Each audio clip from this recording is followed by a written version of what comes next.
नमस्कार दोस्तों, जय Hind. Preparation of judicial channel पे आपका स्वागत है।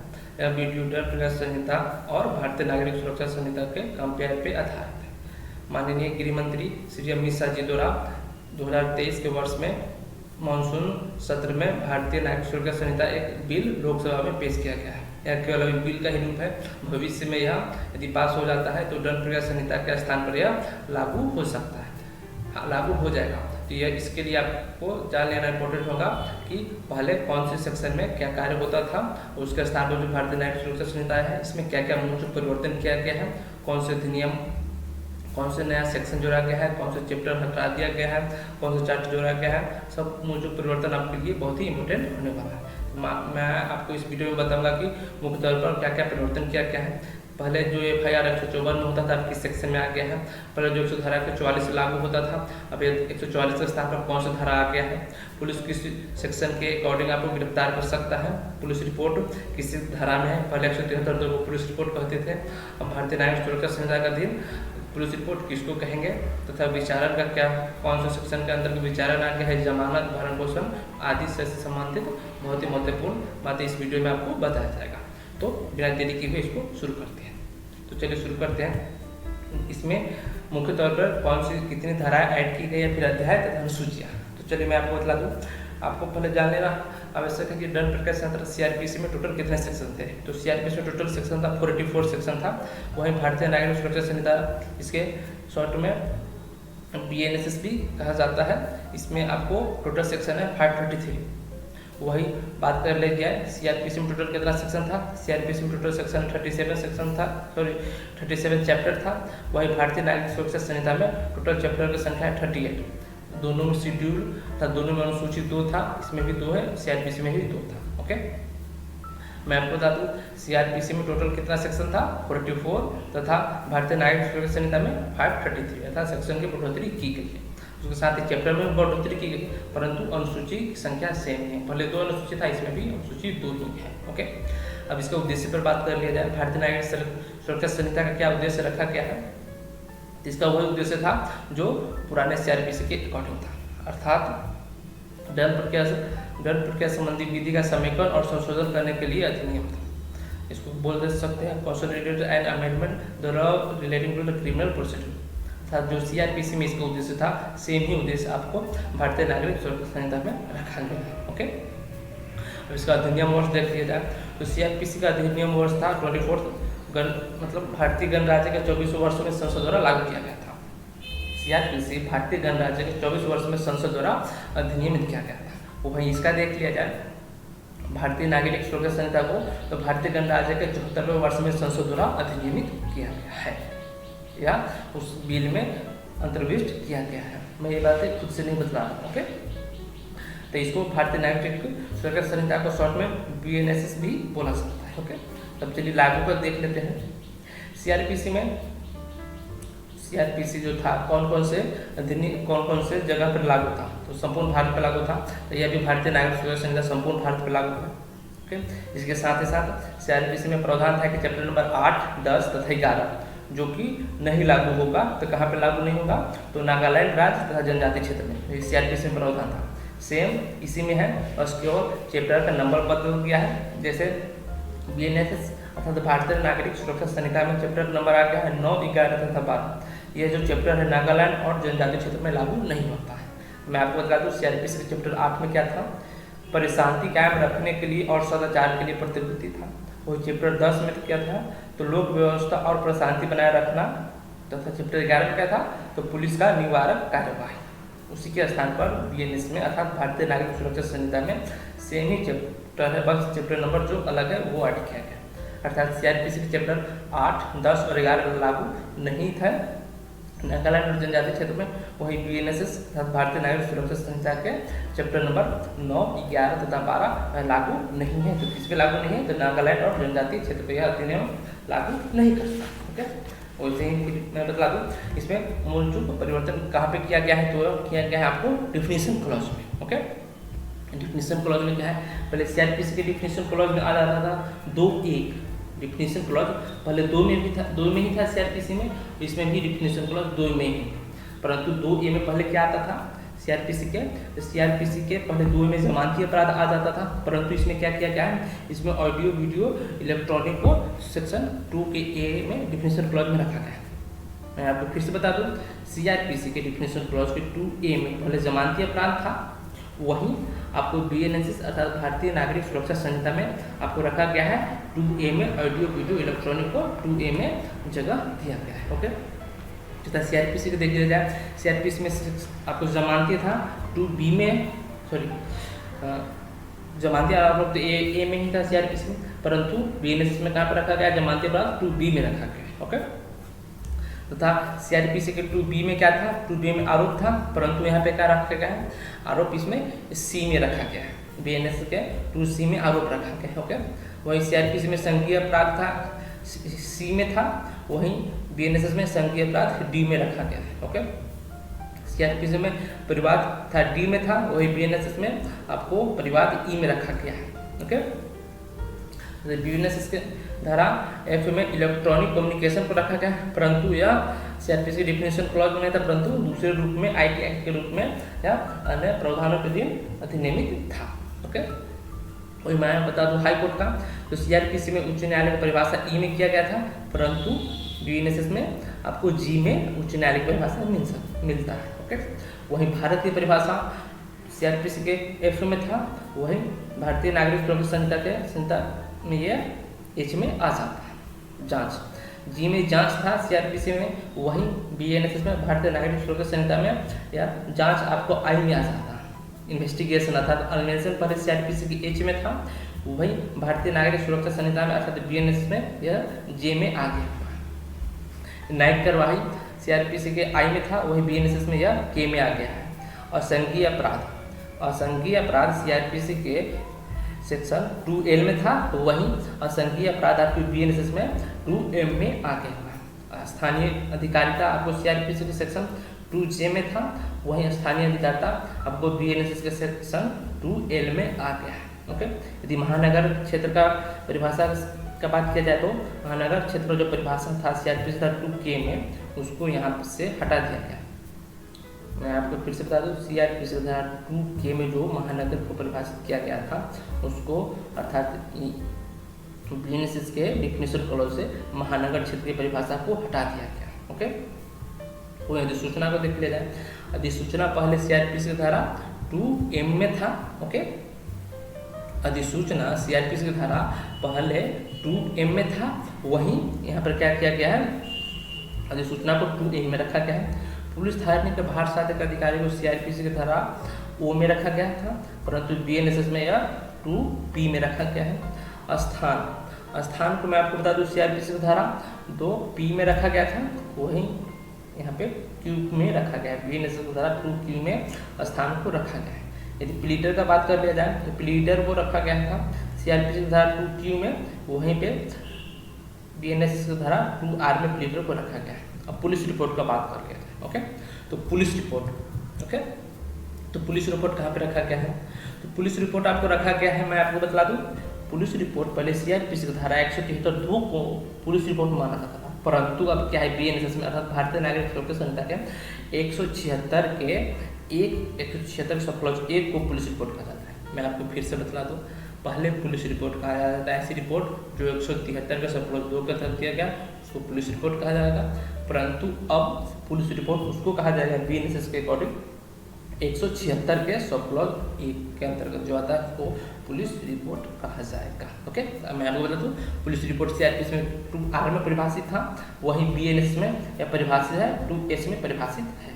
वहीं पुलिस स्टेशन सीआरपीसी में 2S में परिभाषित है, वहीं बीएनएसएस में यह 2T में परिभाषित है। लोक अभियोजक सीआरपीसी 2 के सब क्लॉज U में लोक अभियोजक परिभाषित था, वहीं यह भी 2U में ही परिभाषित किया गया। यह केवल एक समान सेक्शन है कि दोनों में ही, सीआरपीसी में जो लोक अभियोजक 2U में था, इसमें भी बीएनएसएस में भी 2U में ही लोक अभियोजक को परिभाषित किया गया। ये दोनों धाराएं समान है, चाहे बीएनएसएस में हो तो या फिर सीआरपीसी में हो, धारा दोनों में समान है।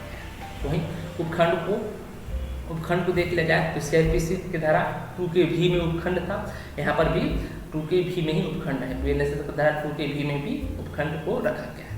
वहीं सम्मान मामला देख लिया जाए तो समन मामला कहाँ पे था, सीआरपीसी धारा 2 के डब्ल्यू में समन मामला था, उसी तरह इस बीएनएस में 2 के डब्ल्यू में भी समन मामला रखा गया है। ओके, वहीं पीड़ित रखा था विक्टिम को रखा गया था सीआरपीसी की धारा 2 के डब्ल्यू के सब क्लॉज ए में अर्थात 2WA में रखा गया था आपको पीड़ित को। वहीं पे बीएनएस में क्या किया गया है, पीड़ित को 2X में रखा गया। ओके, वही वारंट मामला को सीआरपीसी में वारंट मामला को X में रखा गया था, वहीं यहाँ पे वारंट मामला को कहाँ पे रखा गया है, यहाँ पे वारंट मामला को Y पे रखा गया है। बीएनएस में वारंट मामला को रखा गया है। ओके, चलिए शुरू कर लेते हैं। तो मैं आपको पहले भी बता चुका हूँ, महानगर की परिभाषा इसमें नहीं रखा गया है, ना ही इसको धारा 8 के अकॉर्डिंग स्थान दिया। जैसे सीआरपीसी धारा 8 में महानगर क्षेत्र रखा गया था, जो कि अब बीएनएस में नहीं रखा गया, किसी अन्य रूप में समाहित है, परंतु डायरेक्ट तौर पे जो सेक्शन 8 में सीआरपीसी के, अब डिफेंसिव क्लॉज में बाहर निकल चुका हूँ, सीआरपीसी सेक्शन 8 में जो स्पष्ट रूप से महानगर परिभाषित था, उसे अब बीएनएस में परिभाषित नहीं किया गया। ओके, और वही मैं बता दूँ, सीआरपीसी की धारा 25 क में अभियोजन निर्देशालय था, वही बीएनएस अर्थात भारतीय नागरिक सुरक्षा संहिता के सेक्शन 20 में अभियोजन निर्देशालय का स्थान दिया गया। ओके, वही मैं आपको बता दूँ, सीआरपीसी की धारा 41 के तहत पुलिस बिना वारंट के गिरफ्तार कर सकता था। ओके, वही जो 41 में पुलिस बिना वारंट के गिरफ्तार कर सकता था, इसी को आपको बीएनएस के सेक्शन 35 में रखा गया, अर्थात अब 35 के सेक्शन के अकॉर्डिंग पुलिस बिना वारंट के गिरफ्तार कर लेगा। ओके, वही मैं बता दूँ, अब बीएनएस के सेक्शन 36 में गिरफ्तारी की प्रक्रिया और गिरफ्तारी करने वाले अधिकारी के कर्तव्यों को समाहित किया गया। मैं आपको बता दूं, सेक्शन 36 बीएनएस में अर्थात भारतीय नागरिक सुरक्षा संहिता के सेक्शन 36 में गिरफ्तारी की प्रक्रिया और गिरफ्तार करने वाले का क्या अधिकार कर्तव्य है, इसको बतलाया गया है। ओके, वही सेक्शन 38 में क्या बतलाया गया है, मैं आपको बता दूं, बीएनएस से बात कर रहा हूँ, तो सेक्शन 38 में बताया गया है कि गिरफ्तार किए गए व्यक्ति का पूछताछ के लिए अपनी पसंद के अधिवक्ता से मिलने का अधिकार दिया गया। यह एक अलग से सेक्शन है करके सीआरपीसी में प्रावधान किया गया है कि गिरफ्तार किए गए अधिवक्ता को पूछताछ के लिए अपनी पसंद के अधिवक्ता से मिलने का अधिकार दिया गया। ओके, यह पहले प्रावधान था, परंतु अव्यक्त रूप से नहीं था, यह समाहित था आपको भारतीय संविधान के अनुच्छेद 22 के सब क्लॉज 1 में भी था।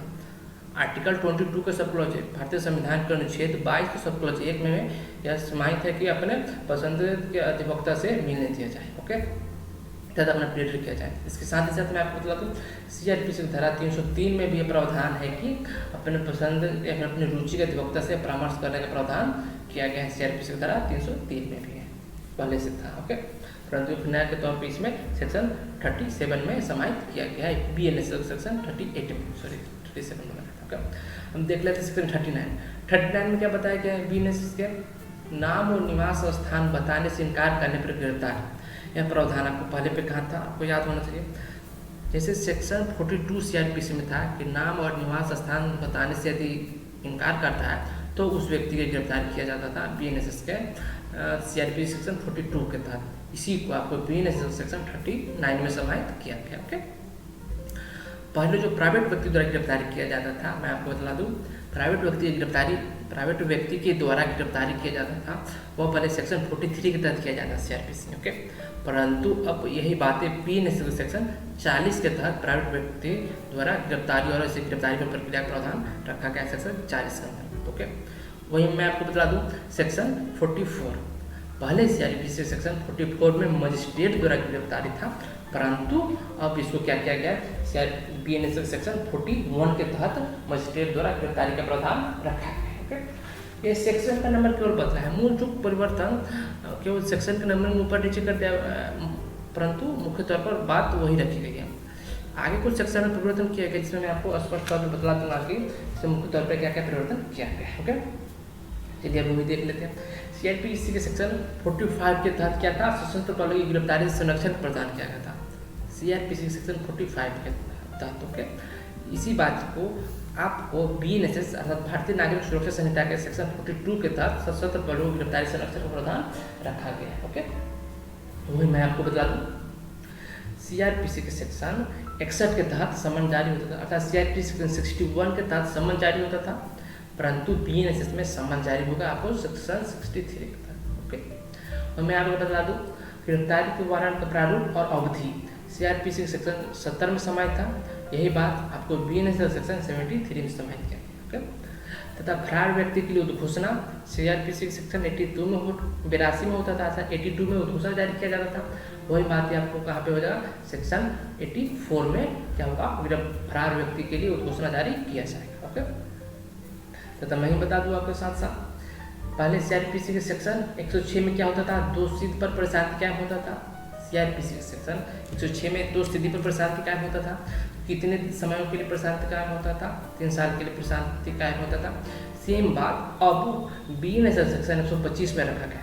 ओके, 125 आपको याद होगा, 125 CRPC में क्या है, भरण पोषण था है, परंतु BNSS में इसको भी परिवर्तन कर दिया गया, आगे मैं बता रहा हूँ। ओके, वहीं 107 CRPC में क्या था, CRPC सेक्शन 107 में था कि 2 स्थिति के अलावा अन्य दशाओं में प्रशांति कायम करना हो तो CRPC के सेक्शन 107 के अंतर्गत प्रशांति कायम होता था। ओके, जो कि 1 वर्ष के लिए होता था। ये सेक्शन BNSS में रखा गया है, आपको सेक्शन 126 में प्रोविजन सेम है, as it is copy and paste करके रख दिया गया। ओके, अब मैं आपको बताता हूँ CRPC के सेक्शन 125 से लेकर के 128 के तहत पत्नी, संतान और माता पिता के भरण पोषण प्रावधान था। CRPC सेक्शन 125 से 128। ओके, आपको याद होगा।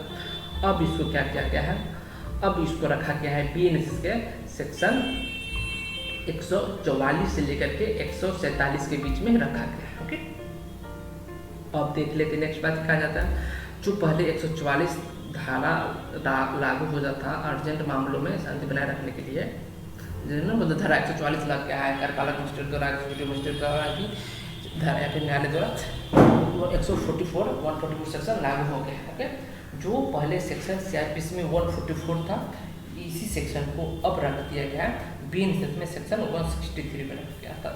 अर्थात अब यह नहीं कहा जाएगा सेक्शन 144 लागू हुआ, अब यह कहा जाएगा कि सेक्शन 163 लागू हुआ है। समझ रहे हैं ना आप लोग, पहले 144 कहा जाता था, परंतु अब कहा जाएगा 163 कि 163 लागू हुआ है, 5 लोग कहीं भीड़ ना लगा। ओके, चलिए देख लेते हैं नेक्स्ट क्या परिवर्तन किया गया BNSS में। अब BNSS में FIR 173 में होगा, मैं आपको बतला चुका हूँ। CRPC के तहत FIR 154 में होता था। ओके, परंतु अब क्या किया गया है, अब BNSS में FIR 55 था, BNSS में के तहत FIR 173 में होगा। मैं आपको फिर से बता दूँ, CRPC में FIR होता था, जो पुलिस थाने में FIR होता था, CRPC सेक्शन 154 के तहत अर्थात 154 के तहत। ओके, परंतु अब क्या किया गया है, BNSS सेक्शन भारतीय नागरिक सुरक्षा संहिता के सेक्शन 173 के तहत FIR दर्ज होगा। ओके, अब इसमें EFIR की भी व्यवस्था की गई। ओके, पहले सेक्शन 154 में EFIR की व्यवस्था नहीं थी, परंतु अब क्या किया गया, सेक्शन 154 में मतलब उसकी जगह पर जो सेक्शन ऐड किया गया 173 में, इसमें EFIR की भी व्यवस्था की गई है। ओके, वही पहले NCR होता था 155 में, जो कि असंज्ञेय मामले में NCR होता है CRPC सेक्शन 155 में। इसी बात को अब NCR यदि आपको करना है तो अब 154 में 155 में ना होकर के 174 में होगा। तो BNSS सेक्शन 174 के था, तो अब NCR होगा, न कि CRPC सेक्शन 155 के था। ओके, वही मैं आपको बता दूँ, कन्फेशन होता था CRPC सेक्शन 164 के तहत था संस्वीकृति, CRPC सेक्शन 164 में होता था कन्फेशन संस्वीकृति, या फिर 164 का बयान बोला जाता था। 164 का बयान हुआ है कि नहीं हुआ है, तो अब इसे नहीं 164 नहीं बोला जाएगा, अब क्या बोला जाएगा, अब BNSS के तहत 183 बोला जाएगा। अर्थात बोला जाएगा 183 का बयान हुआ है कि नहीं, या फिर यह बोला जाएगा कि 183 के तहत कन्फेशन या फिर संस्वीकृति हुआ है कि नहीं। ओके, मैं आपको फिर से बता दूँ, पहले CRPC सेक्शन 164 में संस्वीकृति होता था, अर्थात 164 का बयान होता था, परंतु अब BNSS में क्या होगा, 183 का बयान होगा, या फिर बोल सकते हैं 183 के तहत कन्फेशन होगा। ओके, वही अब देख लिया जाए 167 CRPC सेक्शन 167, तो आपको पता होगा CRPC सेक्शन है CRPC को 167 तक जब 24 घंटे के अंदर अन्वेषण पूरा न होता तो तब प्रक्रिया 60 या 90 दिन वाला होता था। वही प्रावधान आपको BNSS में सेक्शन 187 तक कुछ मूल चूक परिवर्तन के साथ समाहित किया गया। मैं आपको फिर से बता दूँ, जो प्रावधान CRPC सेक्शन 167 में था, उसी प्रावधान को कुछ मूल चूक परिवर्तन के साथ 187 में समाहित किया गया है। इस परिवर्तन को मैं बताता बैठ जाऊँ तो बहुत ही लंबा वीडियो हो सकता है, इसलिए मैं इसको शॉर्ट फॉर्म में ही बता रहा हूँ। ओके, चलिए अब देख लेते हैं क्या परिवर्तन है। नेक्स्ट परिवर्तन तो अब नेक्स्ट परिवर्तन आपको किया गया है कि CRPC सेक्शन 190 में मजिस्ट्रेट द्वारा संज्ञान लिया जाता है। ओके, CRPC के सेक्शन 190 के तहत मजिस्ट्रेट द्वारा संज्ञान लिया जाता था, परंतु अब क्या किया जाएगा BNSS में तथा भारतीय नागरिक सुरक्षा संहिता के तहत 210 के तहत सेक्शन 210 सेक्शन में संज्ञान लेगा। मैं आपको बता दूँ सेक्शन CRPC 190 के तहत 3 आधार पर संज्ञान लेता था। ओके, न्यायालय द्वारा संज्ञान लेगा, मजिस्ट्रेट द्वारा संज्ञान लेगा, तो पुलिस रिपोर्ट पर, ठीक है, या फिर परिवार पर या फिर सुमोटो पर 3 आधार पर जो संज्ञान लिया जाता था। यह प्रावधान एज इट इज पहले जो CRPC सेक्शन 190 में था उसको एज इट इज कॉपी करके पेस्ट कर दिया गया है BNSS सेक्शन 210 में, इसको समाहित कर दिया गया है। अब नेक्स्ट देख लेते हैं, नेक्स्ट इसमें क्या किया गया है। तो नेक्स्ट इसमें परिवर्तन किया गया है कि यदि पहले जो परिवाद आप करते थे, पहले जो आप परिवाद करते थे CRPC के सेक्शन, पहले आप जो परिवाद करते थे तो परिवाद कहाँ होता था, आपको याद होना चाहिए। पहले परिवाद आपको होता था CRPC के सेक्शन 200 के तहत, CRPC के सेक्शन 200 के तहत पहले क्या होता था, परिवाद होता था, परंतु अब क्या किया गया है, अब परिवाद को BNSS सेक्शन 223 में रखा गया है। मैं आपको फिर से बता दूँ, पहले जो परिवाद मजिस्ट्रेट के समक्ष होता था CRPC सेक्शन 200 के तहत होता था, अब उसी प्रावधान को अब BNSS अर्थात भारतीय नागरिक सुरक्षा संहिता के अंतर्गत सेक्शन 223 में समाहित किया गया। ओके, अब चलिए देख लेते हैं विचारण को। ओके, ट्रायल तो क्या है, पहले सेशन ट्रायल होता था 225 से लेकर 237 तक में, वही BNSS में सेशन ट्रायल होगा आपको 248 से 260 में। ओके, वही वारंट विचारण 238 से 250 में CRPC के तहत होता था, यही प्रावधान आपको BNSS में होगा 261 से लेकर 273 में होगा। पहले सम्मन विचारण होता था 251 से 251 से लेकर 259 के अंतर्गत होता था। इसी प्रावधान को BNSS में चैप्टर 21 के अंतर्गत धारा 274 से लेकर 282 के अंतर्गत समाहित किया गया। पहले संक्षिप्त विचारण CRPC सेक्शन 21 में होता था, जो कि धारा 260 से लेकर 265 में समाहित था। वही बात को BNSS के चैप्टर नंबर 22 में सेक्शन 283 से लेकर के 288 में समाहित किया गया है। तो इसमें एक मूलभूत परिवर्तन किया है, बस चैप्टर के नाम पर परिवर्तन विशेष तो नहीं है। पहले सौदा विभाग अर्थात plea bargaining chapter number 21A था, CRPC सेक्शन 21A में समाहित था प्ली बार्गेनिंग था सौदा विभाग। उसी के स्थान पर BNSS में इसके लिए एक नया चैप्टर बना दिया गया, चैप्टर नंबर 23। ओके, वही मैं आपको बता दूँ CRPC सेक्शन 265A से लेकर 265L तक में सौदा विभाग था।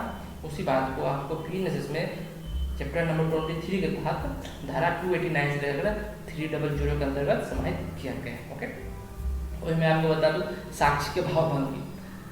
पहले साक्ष्य के भावभंगी कहाँ पे था, तो CRPC की धारा 280 अर्थात 280 में साक्ष्य के भावभंगी का प्रावधान था। उसी बात को एज इट इज आपको BNSS के सेक्शन 315 में समाहित किया गया। ओके, वही मैं आपको बता दूँ पहले CRPC सेक्शन 300 में क्या था, आपको याद होगा 300 में रेस जुडिकाटा का सिद्धांत दिया गया, अर्थात यदि एक बार दोष मुक्त या दोषित कर दिया जाता है तो उसी अपराध के लिए विचारण नहीं किया जाएगा।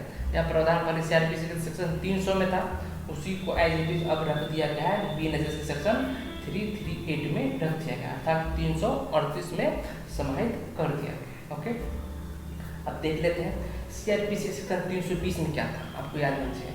अपराध के सम्मान के बारे में प्रावधान किया गया था, अपराधों के सम्मान के बारे में प्रावधान किया गया था CRPC सेक्शन 320 में। ओके, अब उसी बात को सम्मान पहले CRPC सम्मान अपराध सम्मान जो ना सम्मानीय अपराध उसका बात कर रहे हैं, सम्मान करना वारंट करना वो वाला बात नहीं, सम्मानीय और असम्मानीय अपराध। ओके, पहले CRPC 320 में था, अब वही बात है, वही सम्मानीय अपराध को रख दिया गया आपको BNSS भारतीय नागरिक सुरक्षा संहिता के सेक्शन नंबर 359 में कुछ परिवर्तन के साथ समाहित कर दिया गया है। ओके, अब देख लेते हैं मृत्युदंडादेश की पुष्टि के लिए प्रस्तुत किया जाता था पहले CRPC सेक्शन 366 से लेकर 371। यदि मैं आपको बता दूँ यदि सेशन न्यायालय द्वारा इसको उम्र कैद की सजा दी गई है तो उसके लिए क्या किया जाता है, उसको सबसे पहले हाईकोर्ट के समक्ष प्रस्तुत किया जाता था, तब हाईकोर्ट देखेगा क्या इसमें साक्ष्य लेना उचित है कि नहीं, अनुचित है, ट्रायल सही हुआ है कि नहीं। तब उसके बाद यदि साक्ष्य लेना उचित है तो साक्ष्य ले सकता है, तो उसके बाद क्या करेगा, तो कम से कम 2 जज बैठ के पहले निर्णय यदि समानता में निर्णय आया हो, एक से निर्णय आया, तो उसके बाद रेफरी के सिद्धांत के आधार पर, अंपायर के सिद्धांत के आधार पर एक जज जो निर्णय सुनाता था वो ही प्रभावी होता था। तो अर्थात क्या था, मृत्युदंड की पुष्टि से संबंधित प्रावधान। यह जो पहले प्रावधान था CRPC सेक्शन 366 से लेकर 371 में था। इसी बात को एज इट इज आपको BNSS भारतीय नागरिक सुरक्षा संहिता में आपको धारा 407 से लेकर के 412 में समाहित किया गया है। वो मैं आपको बतला दूँ। पहले अग्रिम जमानत एंटिसिपेटरी बेल CRPC सेक्शन कहाँ पे था, तो CRPC सेक्शन 438, CRPC सेक्शन 438 में एंटिसिपेटरी बेल अर्थात अग्रिम जमानत को समाहित किया गया था। अब अग्रिम जमानत आपको 484 में मिलेगी। मैं आपको बता दूँ अग्रिम जमानत CRPC में 438 में था, 438 में था। अब अग्रिम जमानत BNSS के तहत 484 में है। ओके, अब वही बात कर लेते हैं। 460 CRPC में जो था कि वे अनियमितताएं जो कार्रवाई को दूषित नहीं करती हैं, वो बातें जो CRPC सेक्शन 460 में था, अब उसी बातों को BNSS के सेक्शन नंबर 508 में रख दिया गया है। और उसके साथ ही साथ मैं आपको बता दूँ जो CRPC सेक्शन 461 में था कि वे अनियमितताएं जो कार्रवाई को दूषित करती है, उस प्रावधान को अब BNSS की धारा 509 में समाहित किया गया। ओके, तो मैं मुख्य तौर पे इस के मूल जो परिवर्तन में बात कर लूँ तो क्या किया गया, कहीं कहीं पर कुछ सेक्शन को हटा दिया गया जो प्रीवियस था, कुछ नया सेक्शन ऐड कर दिया गया। चैप्टर नंबर भी एक को ऐड कर दिया गया, परंतु शेड्यूल सेम है। तो मुख्य तौर पर थोड़ा मोड़ा परिवर्तन किया गया, विशेष तौर पर तो परिवर्तन नहीं किया गया, बस विशेष अब अपना विचार कमेंट बॉक्स में रख सकते हैं। सबका तहे दिल से स्वागत किया जाए। ओके, अपना कीमती समय मेरे साथ साझा करने के लिए आपका बहुत बहुत शुक्रिया। Thanks for watching. जय हिंद, जय भारत।